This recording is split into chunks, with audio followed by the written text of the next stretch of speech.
Assalamualaikum warahmatullahi wabarakatuh. Perkenalkan, nama saya Lindi Julianti dengan NIM 2220202087 dari kelas PAIC angkatan 2022. Di sini saya akan mempresentasikan seminar proposal saya.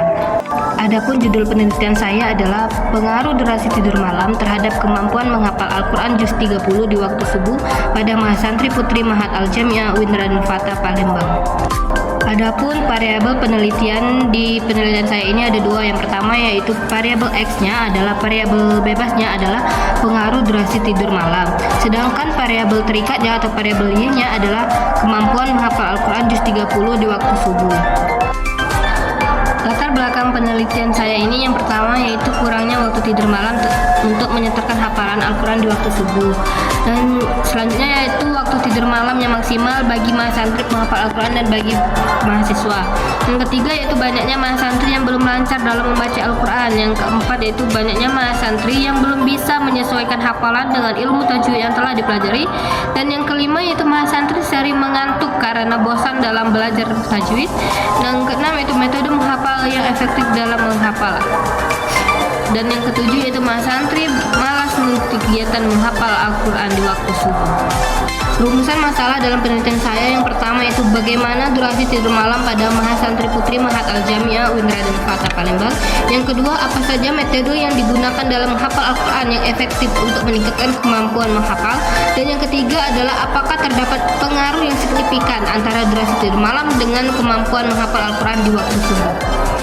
Selanjutnya yaitu tujuan penelitian dari rumusan masalah tadi. Yang pertama yaitu untuk mengetahui durasi tidur malam pada mahasantri Putri Mahat Al-Jamiah UIN Raden Fatah Palembang. Yang kedua yaitu untuk mengetahui metode menghafal apa saja yang efektif untuk meningkatkan kemampuan menghafal. Dan yang ketiga yaitu untuk mengetahui pengaruh yang signifikan antara kualitas tidur malam dan prestasi menghafal Al-Quran di waktu subuh. Adapun metode penelitian dan teknik pengumpulan data pada penelitian saya ini menggunakan penelitian kuantitatif dengan teknik pengumpulan data berupa observasi, teknik kuesioner, teknik wawancara, dan teknik dokumentasi. Adapun populasi dalam penelitian saya yaitu sebagian mahasantri yang menghafal Al-Quran di Mahat Al-Jamiah UIN Raden Fatah Palembang yang berjumlah 35 mahasantri. Selanjutnya yaitu instrumen penelitian. Yang pertama adanya observasi. Lembar observasi dalam penelitian ini yaitu lembar checklist yang berisi mengenai pendapat mahasiswa tentang bagaimana durasi tidur malam pada mahasantri Putri di Mahat Al-Jamiah UIN Raden Fatah Palembang. Lembar checklist ini disusun dengan dua rentang jawaban. Yang pertama yaitu ada keterangannya iya apabila menceklis iya berarti telah dilakukan 3 kali, sedangkan menceklis tidak berarti tidak pernah dilakukan. Selanjutnya angket. Angket dalam penelitian saya berisi pertanyaan-pertanyaan mengenai kemampuan menghafal Juz 30 di waktu subuh. Jenis angket yang digunakan dalam penelitian ini adalah jenis angket tertutup dengan bentuk pilihan ganda. Adapun pilihan dalam jawaban ini yaitu dibuat dalam 4 pilih jawaban. Yang pertama A sampai D. Hal ini dimaksudkan agar data yang diperoleh dapat lebih luas. Selanjutnya yaitu analisis data. Yang pertama itu uji statistik. Di dalam uji statistik ini terdapat dua uji statistik. Yang pertama yaitu uji normalitas dan yang kedua yaitu regresi sederhana. Yang pertama yaitu uji normalitas. Uji normalitas ini digunakan untuk mengetahui apakah ada yang digunakan di distribusi normal atau tidak. Uji normalitas digunakan terhadap dua variabel dalam penelitian yaitu pengaruh durasi tidur malam dan terhadap kemampuan menghafal Al-Quran.